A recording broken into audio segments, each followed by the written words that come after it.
Hello, how's it going? So Meta has updated the overall sales campaign, and so I'm going to show you in one of my demo accounts exactly what the new thing looks like, because in some accounts they have it, in some accounts you don't. Pretty straightforward. So like whenever you go in, for example, right here and create a new sales campaign, what used to happen is that it shows Advantage Plus and then a manual campaign. Well, now in my demo account, it actually is just going right towards the combined campaign. And if you don't know why they're doing this, I shot a video on Meta's Andromeda update over here. And the reason why is because this is going to tailor ads to a lot more personalized audience, and the whole previous structure on how you did things has just completely died. So if you're not aware of Meta Andromeda, you're about 6 months behind. Sorry. And I'm going to give you guys some insight as to what are the typical settings that we'll start with, and then we'll iterate from there. So the biggest thing first is obviously we want to name the campaign. We'll just say that, we'll just call it ASC Plus. In fact, no, we're not doing catalog. We're just doing Advantage Plus. And we'll talk about that in a little bit. Okay, so auction type, pretty straightforward. We're going for sales, Advantage Plus catalog ads. Okay, so this is extremely important, and this is something that I could talk for hours on. So I'm gonna make this as simple as possible. Catalog ads tend to be geared more towards warm traffic versus cold traffic. I'm gonna leave it at that. So I typically don't start with catalog ads on purpose. And then inside of the budget, doesn't really matter. We're only going to be running one ad set, and we have tons of evidence as to why this is and how this is working on our other channel as well. That'll be in the description, where we actually showcase and show you evidence if you don't believe what I'm showing you here, which most YouTubers don't do. And so anyways, I'm going to leave this on campaign budget, but not a huge deal, right? So CBO, we're going to do that. And then let's just leave that 25 a day. But yeah, you can pick your budget based off of what you're willing to risk in order to test and see what's going to work, what's not going to work, because it's going to be heavily geared towards the type of creative that you want.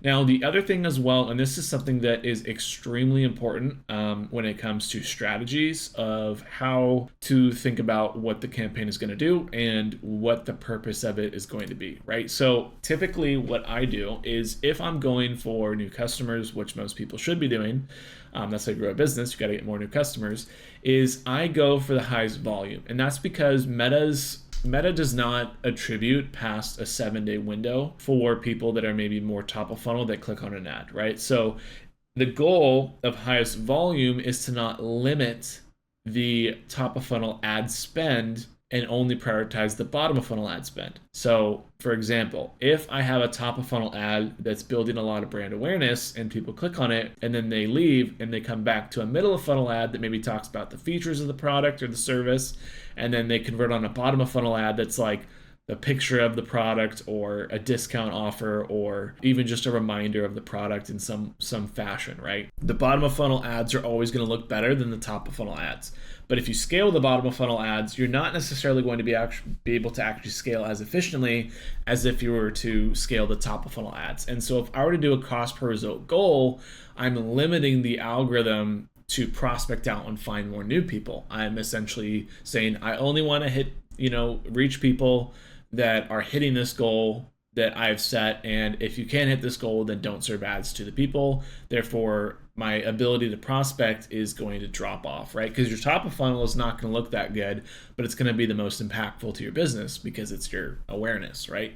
And so what a lot of marketers do wrong is they don't prioritize the top of funnel, they prioritize ROAS or the bottom of funnel type of ads.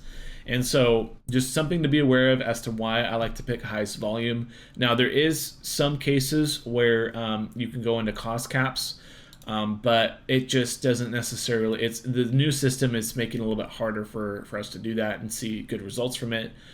Just because, like I said, the Andromeda update has kind of changed everything inside of Advantage Plus. So I'm nerding out. I'm going to jump to the next section. So we're going to do highest volume and we're moving on. Okay, so audience segment reporting. Obviously, you can add these in. That's not a problem. I would definitely recommend adding in existing customers.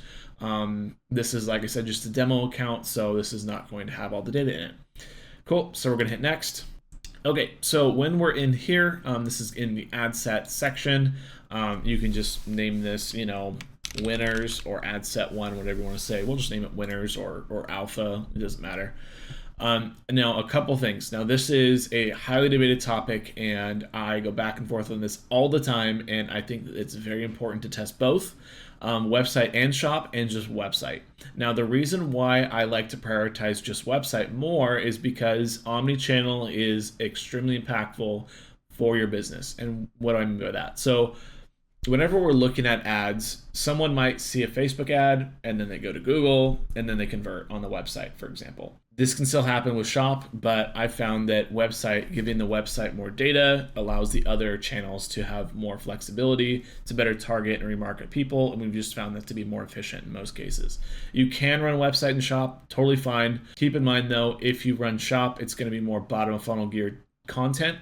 And the way that Meta is doing everything now, it's going to be more geared towards the content and the creative versus the audience building, right? Creative is going to target not your ads per se, or not your campaign structure. If you're still targeting on campaign structure, you're like 8 months behind. So anyways, going to that, we'll leave it on website, maximize number of conversions. We'll just do the pixel, and then obviously on the conversion event, this is what you want to select. If you're a lead generation, then it'll be like lead forms that are on the website, for example. I would stay away from anything that's geared towards on platform lead forms, because there's not really quality from what we've seen. I've never seen it work from a quality perspective on lead forms that are filled out inside of Facebook. So I always try to push them to the website for the lead forms. And then as for the conversion event, if you are on Shopify or any sort of e-commerce platform, you can just do purchase. So pretty straightforward there. We'll talk later, and it'll probably be in a separate video where we'll go more into different events and why certain events are more important than other ones. But yeah, we'll go into that later. That'll be a separate video. But for now, we're going to keep it straightforward. Cool. So cost per result goal, I'm going to put this on none as per what I was mentioning earlier. And then start date, end date. I don't really like to do end dates unless there's a sale, so I'm going to leave this on just a start date. I would say that this would be more geared towards a evergreen campaign. Also, I just realized that I want to do this instead. There we go. And we'll name this actually evergreen, just to make sure that we're not overlapping with if we want to add a sales campaign in the future, because we don't want to disrupt the evergreen campaign. Cool. Okay, so like I said, select your event, boom, good to go. Cost per result goal, we're leaving that on none because we want to allow the algorithm prospect, like we talked about. Talked about this as well too. We want to just have a start date, we don't have an end date.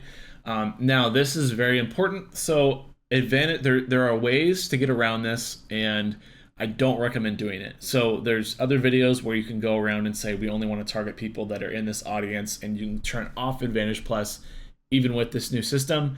But I would recommend not doing that and leaving it on, because going broad has been pretty much the best in every single account. I don't think I have one account that I manage right now that's not on broad, unless it's a remarketing campaign or a traffic campaign. But all the sales campaigns are on broad, and we're talking these are like 8-9 figure brands. Like, we're not running into any issues, and we even have case studies of brands that are like spending $50 a day and are doing this, and they're totally fine, and that's on the other channel as well.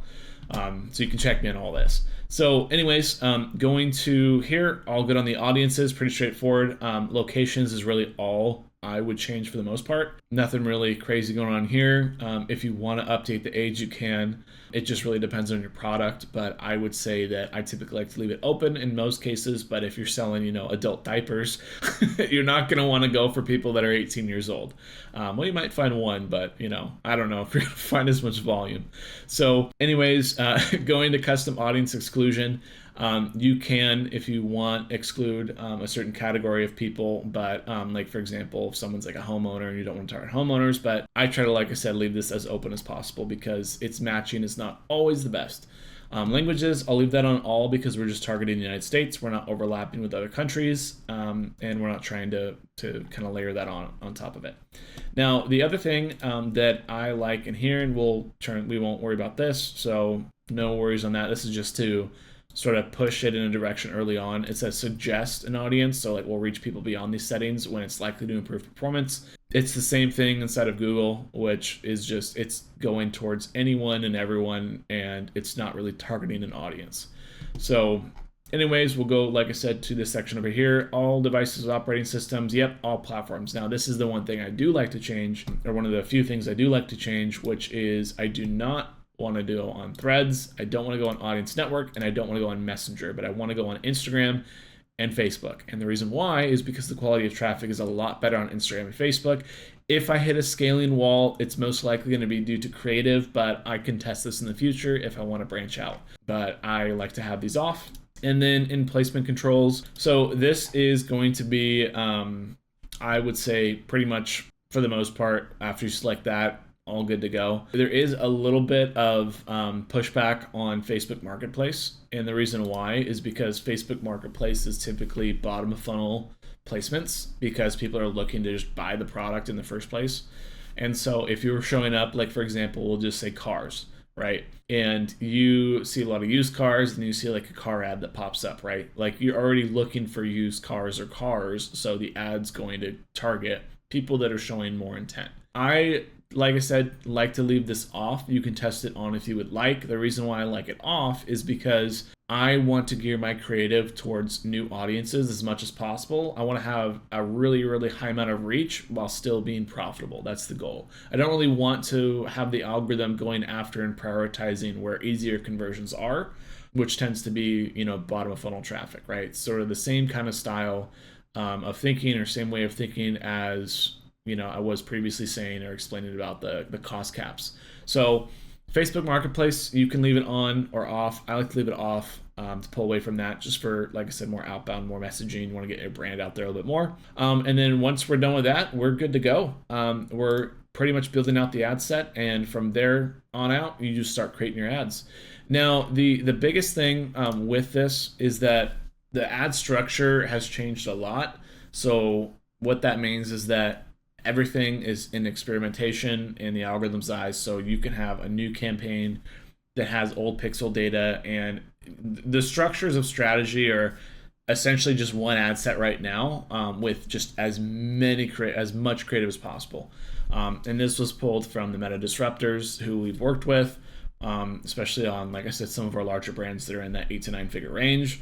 And the reason why we have access to them is because those brands are spending a lot of money on Facebook, and so they want to give them all the information, so they keep spending a lot of money on Facebook and help sort of test stuff. So with that being said, hopefully you guys learned some things from this and got some more insights on it. If you want to get more specific and you have specific questions that you want more hands-on approach for, we have a Skool community that'll be in the description where John and myself are in. We do like weekly Q&As.